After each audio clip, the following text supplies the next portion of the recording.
Hello everybody, welcome back. This is Mystic Games. Today we're going to be talking about Aethermancer monsters. These are your choices of what you can pick to play as. We're going to start off with the starters. I hope you guys are enjoying this game if you're playing it. Let me pull all the starters to the front here. I have had a chance to play with all of them. Most of the images are mine. I had to take one from the wiki because I cannot capture this guy. I did play him in the early release though. Um, that being said, we're going to talk about the 4 starting choices you guys get when you make a new game. So if you have not played the game yet and you're going to make a starter choice, this will help you make a probably better choice. I'm going to put the starters in, well, I'm not going to do that. I was going to say I'm going to put the starters like 1 in S, 1 in A, 1 in B, and 1 in C. But I'm just going to put them where I think they are in general because I'm going to do all the other monsters as well. I think the Houghton is S tier. He's a tank, he has shield, and he ages. The biggest thing that you hear when you see him is shield. Shield is very strong, it blocks corruption. It's very useful. Age is pretty good as well, and having a tank on your team is very useful for controlling corruption, which makes him very strong. Nixie is the next one, and Nixie is a healer, an aether producer, and a poison applier. I actually think these two are very, very, very close. Early game, I actually think picking Nixie, in my personal opinion, is better for opening than the Houghton is, and only because I believe that he gets stronger as you progress through the game, and I believe she starts off stronger in the beginning. She produces additional Aether, which means you're always going to have more energy to spend every turn. Whenever she heals, she applies poisons to enemies. Poison's a pretty good early game team as well. They're very easy to build, in my opinion, and I would probably recommend them for a beginning player. So I would offer, if in my advice for the starters, obviously pick who you want to pick, who you think is cool. I think Nixie is probably the best for progression, and then this gentleman here would be. Next we have Sheriff. He is a purge, critical, in burner. Purge is actually really good. The issue is generally in any type of game, right? In like, you can talk about World of Warcraft, you can talk about a lot of games. You always want to have a tank, right? You always want to have a healer, and then normally the rest of the team is consistent of like damage, right? You normally don't have just I'm damage. When you pick this character initially, this is kind of a damage and control character, and you then have to build a team around that. So you're going to have to find a tank that works with it. You're going to have to find a healer that works with it in a sense. Um, Especially for a new player, I think that's really hard. That being said, Burn and Purge are very, very strong. I would actually argue that Critical is not that great, but Burn and Purge in particular, controlling the Aether of your enemies, how much resources they have to spend, is very good. And Burn actually does help shatter their poise, which means that you can stagger them and take them off balance, and is very strong. That being said, he's probably A tier. Um, the bird Minakawa has sidekick, dodge, and force. Force is nice. Dodge is not bad, and sidekick is very good. Um, I would actually put this one behind. Actually, you know what? Crazy. I'm trying to think about this. I think, again, I'm looking at this from a late game perspective. I'm trying to think about for new players as well. If you're new, I would actually argue probably the bird is better first, because sidekick, dodge, and force are really strong, and dodge in itself means you don't get hit by attacks. It gives you survivability in a sense, which, again, Sheriff doesn't do. Sheriff's a damage dealer. You can build teams better around Minaqua than you could Sheriff, I guess is the best way to put it. Again, later game, I would actually probably put sheriff in front of the Miniqua. And if I'm butchering these names, I apologize, guys. But we're gonna keep it here for now. I think that's the usefulness for the starters. I highly recommend picking the ones in S tier to start. You only get to pick one. You get the chance to unlock the others later. I believe Nixie is better early game than the Houghton, but I do believe he is still S tier. Like if you're not gonna pick Nixie, I would generally pick the Minotaur character there. The other two are essentially more damage type dealers, and I don't personally prioritize that on my teams. Initially, I want to build around a tank that's going to either keep me from getting the corruption, which is very detrimental, or a healer that's going to keep me alive. That being said, let's start with the Act 1 monsters here. Sorry, they're in a random order because this is the way I unlock them in my game. So let me pull all the Act 1s to the front.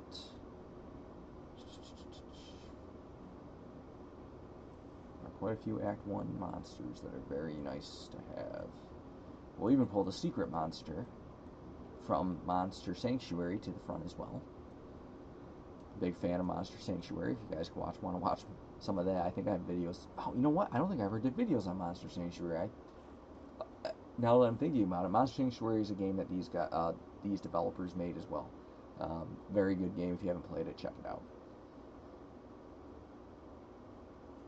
Anyways, oh no, I'm missing the boss monster. There we go. I think I have them all. So we're gonna start with I want to say the ooze is probably like, these are probably the two you're gonna see first. The ooze is actually pretty solid. The ooze is a poison tank and affliction causer. I'm actually gonna put him up into A tier. I think the ooze is really nice. It has a cleanse of corruption at the end of its turn. It does kill itself, but if you go with Nixie, you can start making your poison team. You have a tank, and you have a healer. He also reduces corruption, so he can kind of control corruption in a sense for you, which then makes the poison, work. I don't have much more to say about him. He does damage to himself at the end of the turn, and then essentially does all of whatever. If he takes 5 damage to himself at the end, he'll reflect that and hit every enemy for 5 damage. He's not super good on damage, but he does help spread poison, and he can control corruption to a decent amount. I'm gonna butcher this name. The Tatzel Worm is horrible. It's a critical regen poisoner. It has very low health. It's meant to do damage, but if it gets hit, it dies. If it starts getting corruption on it, the health gets too low and it dies. I actually have a really hard time using this character, and I would consider myself pretty good at the game at this point. And I love poison. I will almost never pick this character to help my team. So that's pretty much telling you a lot. He does do awesome damage, but then he gets nuked and dies. Walpertangler, which is super cool, has Purge, Sidekick, and Critical. I don't value Critical very highly, but I do value Purge. Purge is like an S tier for me, along with Aether and Shielding. And then Sidekick is pretty good. That being said, the way it functions, I'm going to probably put it in B tier. If you're building a Purge team, or a Sidekick team, it could probably be A tier. A lot of this has to do with team building as well, but I do think by itself it's probably a B tier monster. It kind of relies on teammates because it's a sidekick character. So you kind of have to build around that, and if you don't build the right team, it's not going to function that well. I did run the Wapple Tanger, but I didn't really have too much love for it. It was alright. I don't mind using it, let's put it that way, but I like the choices. Even like the starters I said that aren't as good as the other starters, I would probably want to pick him over the Tanger here. Next we're going to talk about Orthus. Orthus is a sidekick power healer. I actually really like Orthus. I think he's very useful. I think he's an A tier monster. You can stack power very quickly. Very good support thanks to sidekick. And kind of not as much of a healer as you'd probably like him to be, but he does the other two jobs very well. and he can be kind of an offhanded, an off support, you know, like a not a full support, but a not a dedicated support, you know. It's like an off healer. So he is nice for that, and he does good damage. The Wormling, oh my god, I love the Wormling. The Wormling is a healer, Aether, and power user. I would actually put him in S tier. I think he's super good. Um, yeah, I have not much else to say. It's a healer. Is you want to generally use a dedicated support, and it will spread around power to your teammates. It's very good at spreading power. It's very good at support abilities, and it produces additional energy so that you can use more abilities. Um, just a good monster all around. I think he's an S tier. The Cockatrice actually goes super well with the Wormling, by the way. Um, I don't think he's that good by himself, though. He's a tank, burn, dodge. I'm going to put him in B tier. I don't really have much to say. I don't care to use this monster.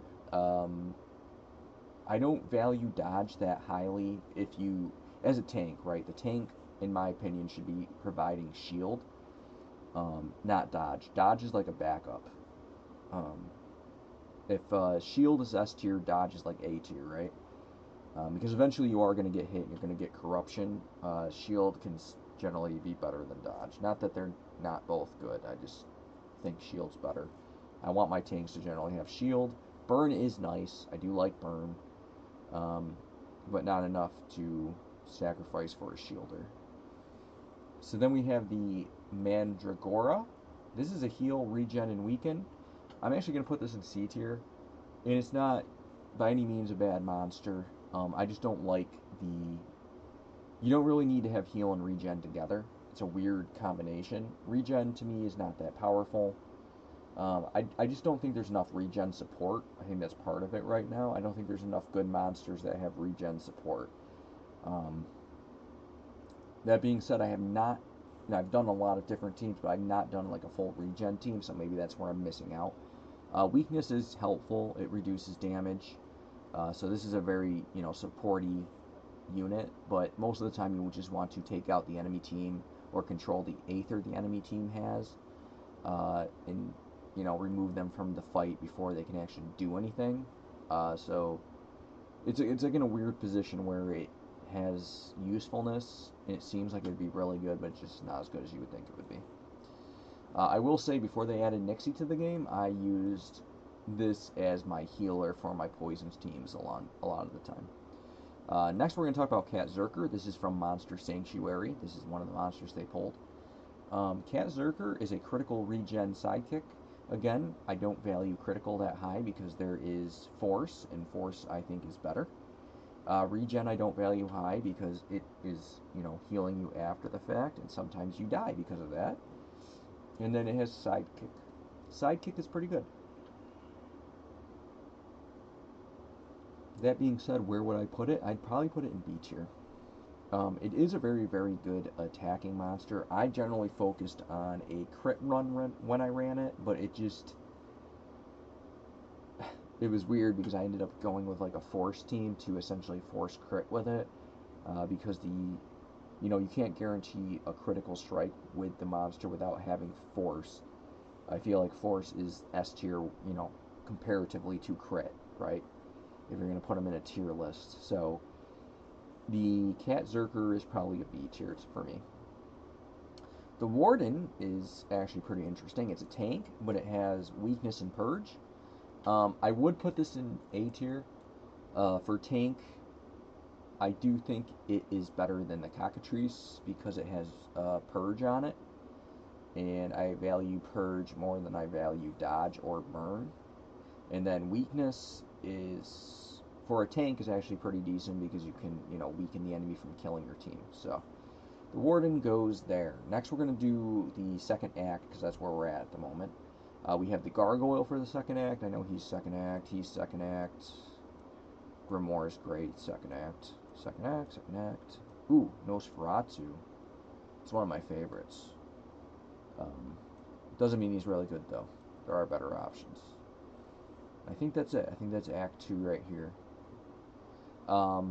Gargoyle is S tier. Gargoyle is a sidekick, shield, and power do make like user. Shield is S tier. Arguably power, in my opinion, can be S tier. It's probably A or S. It's very strong. And then sidekick is, well, sidekick's not as good. I would say sidekick's probably like B, maybe lower A most of the time if I was going to put it on a tier list. But overall, he's a very strong monster. So if you're looking for a solid tank, the Gargoyle will do the job for you. He'll also buff up damage for your team and himself. Nosferatu I'll do next. He's one of my favorite deep damage dealers because he has Vampiric Bite. If you get Nosferatu early game, like once you unlock him, you get him. If say you get him in Act 1 and you get Vampiric Bite early on, you can you'll probably take some extra corruption doing it, but you can kind of play in a way where you always have him finish off the enemies with Vampiric Bite, and you can essentially have a Vampiric Bite that's doing like, I don't know, I think I've gotten it up to like almost 40 damage, and that's not counting if it crits or anything, or they have terror on them, which it does a terror, it has terror with it too, so it's you can get crazy damage with it. I'm actually going to put it in A tier because the way, I like to play, I do enjoy terror. I don't think it's that great. But he's a dodge and a healer as well, and he has, again, Vampiric Bite, which is pretty solid. So, I do think Nosferatu has a place. I do think Terror's decent ability too, with how it works with this character. We're going to do the Grimoire next. I like the Grimoire. I'm going to put the Grimoire in S tier. The Grimoire essentially uses abilities, and then its special thing is that it gets a free action, which is usually a very powerful spell, or ability, I should say, and then it gets to use that for free on its turn, and then it gets to attack again. It also produces additional, well, I shouldn't say it produces additional Aether, but it is a wild Aether producer, which means its Aether that it produces can be used in anything. It's also a burner and a purger. I like to generally build it as a purger and an Aether producer, and then I use it to essentially suck away the enemy's Aether and then make more Aether for myself, and then just keep purging them and then hitting them with powerful spells. It works out great. Very fun character, is very low on HP, it needs a tank, you need to have shielding, but it's just insane for damage. It's insane for like a lot of reasons. The Shambler. Shambler is a tank, an Aether, and Age user. I'm going to put it in A tier.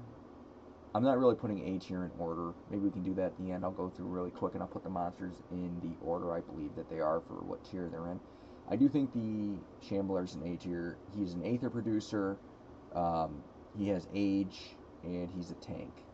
I think he also kind of passively has shielding for some odd reason, I feel like. But it might just be its ability. Yeah, it's one of its abilities, I think it starts with, is like a shielding thing. For not having, for not being a shielder, it actually does have shield ability. That's the biggest issue, I think, with the Shambler. You want to get a monster with this that has shielding, but he's really good. He has like a lot of counter abilities, stuff like that. He produces additional Aether for the team, so it's just a solid choice to put on your team. The Starspawn, my god, is an Aether, Power, and Age user.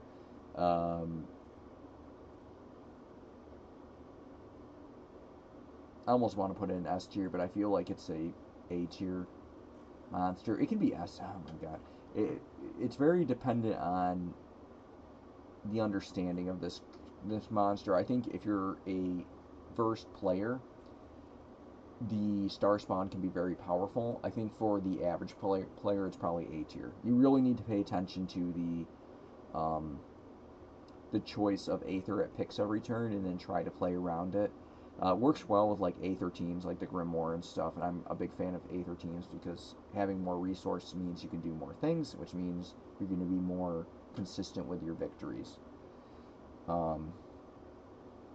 Next we have the Domovoy. The Domovoy is a healer. It has regen and it has burn. I'm putting it in B tier. I do like it as a healer, and I do like that it has burn. But I just don't think it's good enough to be an A tier. But it is not a bad monster. Like, it has a place. If you don't have a good healer and you're running a burn team, right, it can heal and then help with burn. So it does have a place, but I think it's more team specific than being on its own. Next we have the Dark Elder. If you're doing a summoning team, it's great. If you're not, I would say probably C tier. I've played the Dark Elder. I want to make it good, but I don't feel like summoning teams are very good. Um, this is an Age, a Summoner, and a Terror user. I don't think Terror is that good on its own. I think you need to build a specific team really to make Terror work. And I just don't think it really provides that much, um, personally. That being said, someone might have a strategy out there that's like broken that shows it. I don't know, but for me, I don't think it's that great.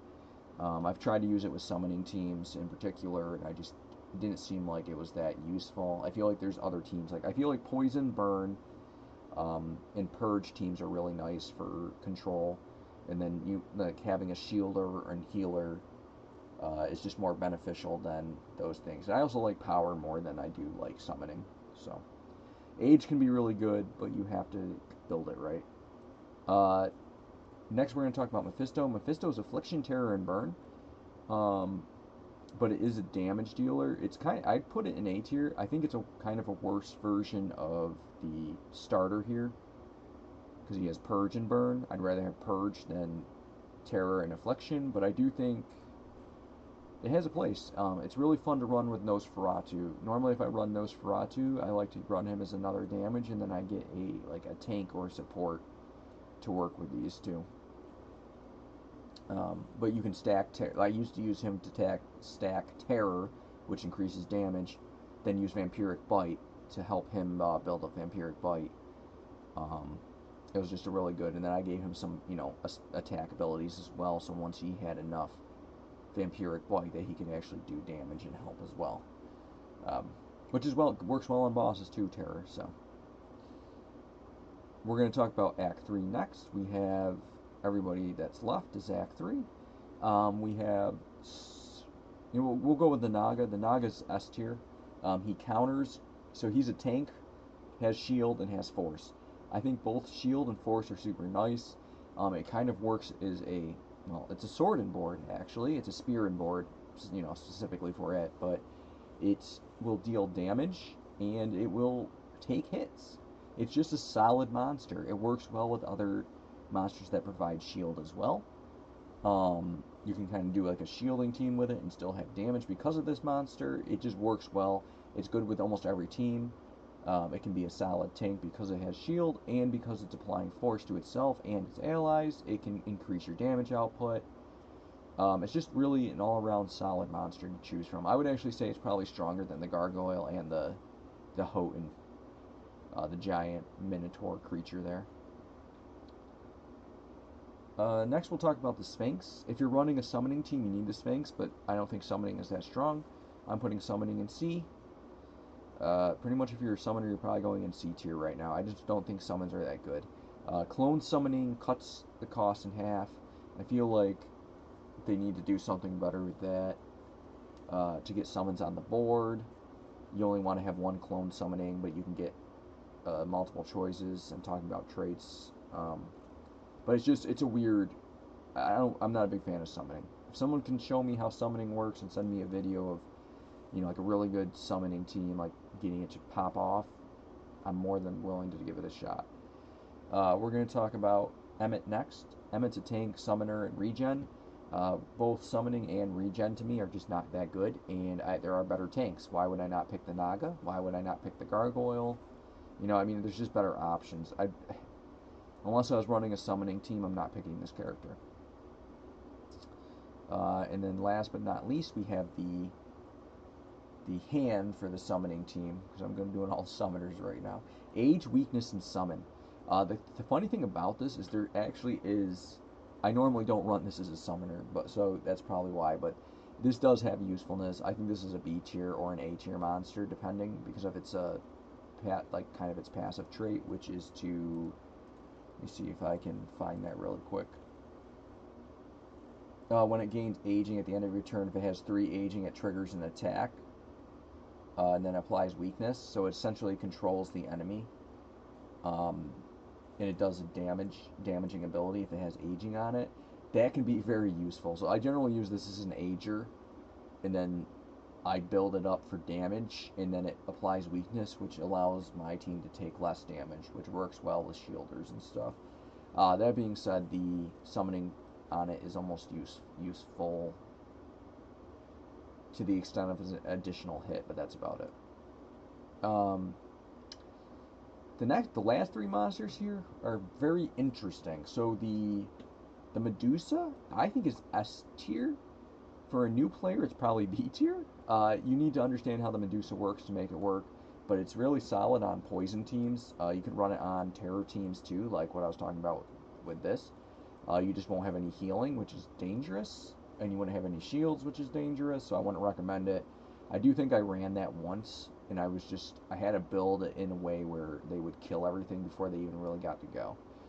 That being said, I couldn't tell you what it was, but I had to roll like the right traits to do it.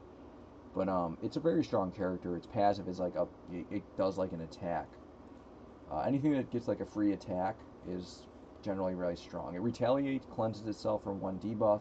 For every 4 debuffs cleansed, it triggers an attack. Yes, that's what it was.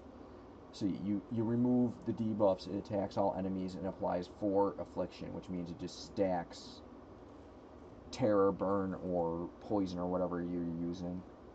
Um, it can be really strong. So it's really strong with like poison teams, and it's really strong with terror teams generally. Circuit is a poison shield force user. I'm gonna put it in B tier, but I do think because it has shield and poison and force, I think it can be an A. Yeah, you know what? We're gonna put it in A tier. It's an A tier monster. Um, you can use it with poison teams. You can put it on a shield team. You can use it to increase damage. I do think the Naga, if you're, generally you're not going to pick all 3 things to build around. I tend to try to build around like one thing and then have like a backup, couple traits that are good, or types, I should say, that are good. And normally, shield and poison would be what I build around with this, not the force. Just kind of an added bonus that force can be nice. But force doesn't work in the sense like poison's a slow death, right? And force is to increase your initial damage. You're generally trying to find ways to stack poison and then using it to shield more so than you're going to be using it for force, because it just doesn't make sense to use with a poison team. Last but not least is the Djinn. The Djinn has dodge, force, and aether. Because it produces aether, I think it's way better than it looks.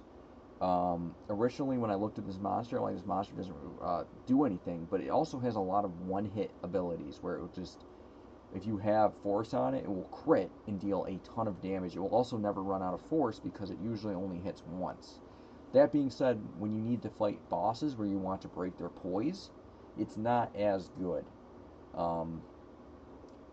But this monster is probably A tier. I find it surprisingly better than I thought it would be once I started using it and getting its like abilities and stuff. I was like, wow, this thing is actually surprisingly better than I thought it would be. So that's my tier list for all the monsters in Aethermancer. I was about to say Monster Sanctuary. Um, and I hope you guys enjoyed. Tell me what you guys think about your list or my list, below. Like, where would you put things? I did open this up for anyone to use. I made this tier list. So if you're looking to take make your own, you can do it. I would love to hear what you guys have to say in the comments down below, though. So let me know. All right. Later, guys.